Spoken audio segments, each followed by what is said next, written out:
नमस्कार साथियों, एक बार फिर से स्वागत है आपका आपके अपने चैनल पर, जिसमें हमने कक्षा 5 का गणित शुरू कर रखा था। उसी मुहिम में आज आगे अध्याय नंबर 12 है हमारे पास भार। उसके बारे में समझेंगे। चैप्टर का सबसे पहले हम इंट्रोडक्शन देखते हैं कि चैप्टर के अंदर क्या क्या चीज़ें रहेंगी। तो देखिए, सबसे पहले भार शब्द से ही आपको समझ में आ रहा होगा भी कोई वस्तु भारी है या हल्की है, यानी कि अपने को ये पता करना है भी कौन सी ज़्यादा भारी है, कौन सी हल्की है, कौन सी कम भारी है। इस तरीके के हम जो शब्द भी इस्तेमाल करते हैं भी ये भारी है, ये हल्की है, वही भार ये है। इंग्लिश में हम इसको बोलते हैं वेट। जैसे आप अपने शरीर का भार तोलते हैं ना, भार कितना है, जैसे मैं 50 किलो का, कोई 55 किलो का, यानी कि वो ही भार है। या हम बाजार में से सब्जी लाते हैं, कोई राशन पानी का सामान लाते हैं, तब आप उसमें लेके आते हैं 1 किलो, पाव, आधा किलो, पौना, यानी कि इन शब्दों का इस्तेमाल करते हैं। उसी भार के बारे में हम यहाँ पे बात करेंगे। सबसे पहले तो अपने को ये ध्यान में रहना चाहिए, जो भार है, भार की इकाई है, वो हमारे पास क्या रहेगी? किलोग्राम।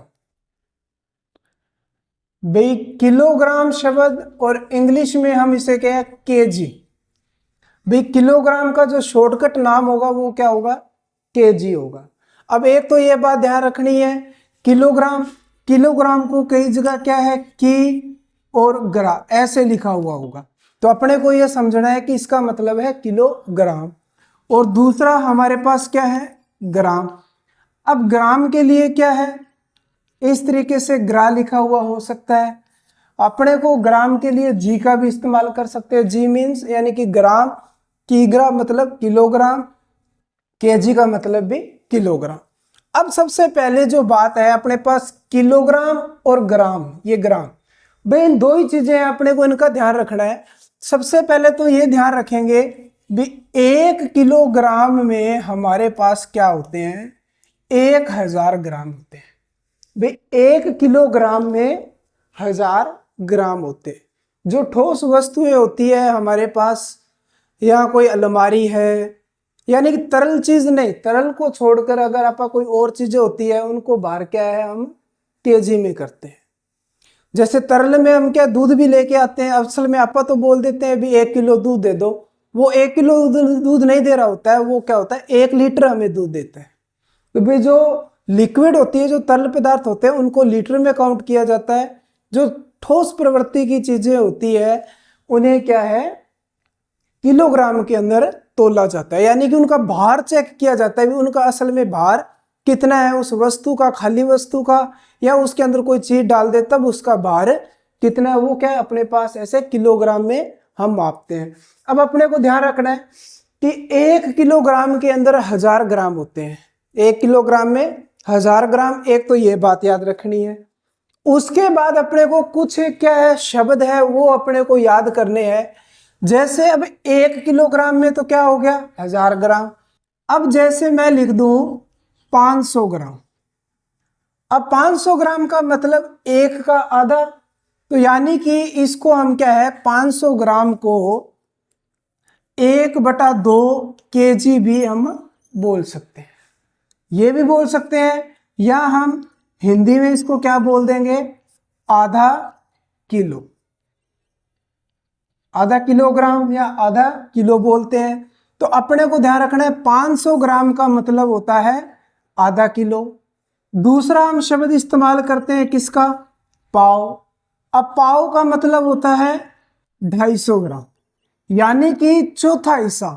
इसका 1 किलोग्राम का चौथा हिस्सा, चौथा हिस्सा मतलब जैसे ये 1000 है, इसका चौथा हिस्सा यानी कि 1/4 करेंगे तो ये अपने पास क्या है, 250 पे कटेगा, यानी कि 250। तो 250 ग्राम को हम क्या बोलते हैं, पाव बोलते हैं। इस शब्द का ध्यान रखेंगे, पाव का मतलब 250 ग्राम, आधा किलो का मतलब 500 ग्राम भी आधा कर दिया, और 1000 का मतलब 1 किलोग्राम। एक शब्द रहेगा हमारे पास पौना। अब पौना का मतलब क्या होता है, आधा किलो से क्या होगा, ज्यादा होगा, पर 1 किलो से कम होगा। यानी पौना हमारे पास क्या बनता है, जब हम आधा किलो प्लस सवा, इन दो को मिला देते हैं तो अपने पास क्या हो जाता है, सॉरी सवा नहीं, पाव। इनको अगर अपन मिला देते हैं तो अपने पास क्या है, पौना किलो बन जाता है। यानी कि आधा किलो का मतलब 500 ग्राम और पाव का मतलब 250 ग्राम। दोनों को जोड़ देंगे तो कितना बन गया, 750 ग्राम। तो 750 ग्राम का अपने पास क्या होता है, पौना होता है। कहते हैं ना आप, जैसे पौना किलो सब्जी दे दो, आधा किलो टमाटर दे दो, पाव मिर्च दे दो। तो यानी ये जो शब्द हम इस्तेमाल करते हैं इसका मतलब होता है इतने इतने ग्राम। ये ग्राम में है, ठीक है भाई अपने पास। और दूसरा था हमारे पास, एक होता है सवा। जैसे आप घर में बोलते हैं सवा मणि करनी है, सवा मणि। या सवा का क्या मतलब होता है, सवा का मतलब होता है 1 किलो प्लस दूसरा क्या, पाव। यानी कि 1000 ग्राम, 1 किलोग्राम का मतलब 1000 ग्राम और पाव का मतलब 250 ग्राम। यानी दोनों को जोड़ देंगे तो 1250 ग्राम का अपने पास क्या हो जाता है, सवा किलो हो जाता है। मतलब 1 किलो और ऊपर पाव मिला लेंगे तो वो अपने पास क्या हो जाएगा, सवा किलो हो जाएगा। तो अपने को इन बातों का ध्यान रखना है। नंबर 1 तो 1 किलोग्राम में 1000 ग्राम होते हैं, 500 ग्राम को हम आधा किलो बोलते हैं, पाव यानी कि 250 ग्राम, और पौना यानी कि आधा किलो, और पाव यानी कि 750 ग्राम का होता है। और जो सवा किलो है, सवा में क्या होगा, 1 किलो प्लस 250 ग्राम यानी कि 1250 ग्राम का अपने पास सवा किलो होता है।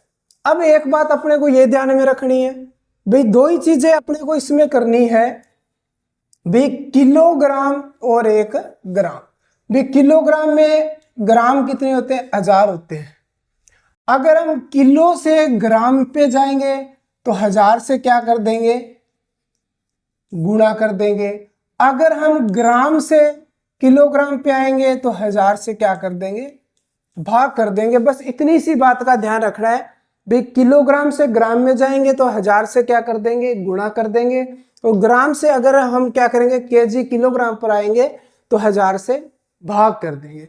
तो इसके अंदर अपने पास जो क्वेश्चन आएंगे वो क्या आएंगे, किलोग्राम के अंदर अपने को जोड़ करने के आएंगे भी। 1 किलो 200 ग्राम, 1 किलो 500 ग्राम को जोड़िए। तो अपने को जोड़ करते समय इस बात का ध्यान रखना है भी, किलो के नीचे किलो होना चाहिए, ग्राम के नीचे अपना ग्राम होना चाहिए, तभी अपन घटा या जोड़ कर पाएंगे। अगर हमने किलोग्राम और ग्राम को आगे पीछे लिखा तो हमारे लिए जोड़ घटाव करना मुश्किल हो जाएगा। तो उम्मीद करता हूँ कि ये इंट्रोडक्शन के अंदर आपको ये बेसिक बातें समझ में आ गई होंगी भी। किलोग्राम का मतलब क्या होता है, आधा किलोग्राम का क्या मतलब होता है, पाव का मतलब क्या है, और सवा किलो और पौना। इन 5 शब्दों को अपनों को ध्यान रखना है तो क्वेश्चन में किसी भी प्रकार की कोई दिक्कत नहीं आएगी। उम्मीद करता हूँ कि ये आपको इंट्रोडक्शन अच्छे तरीके से समझ में आ गया होगा। धन्यवाद।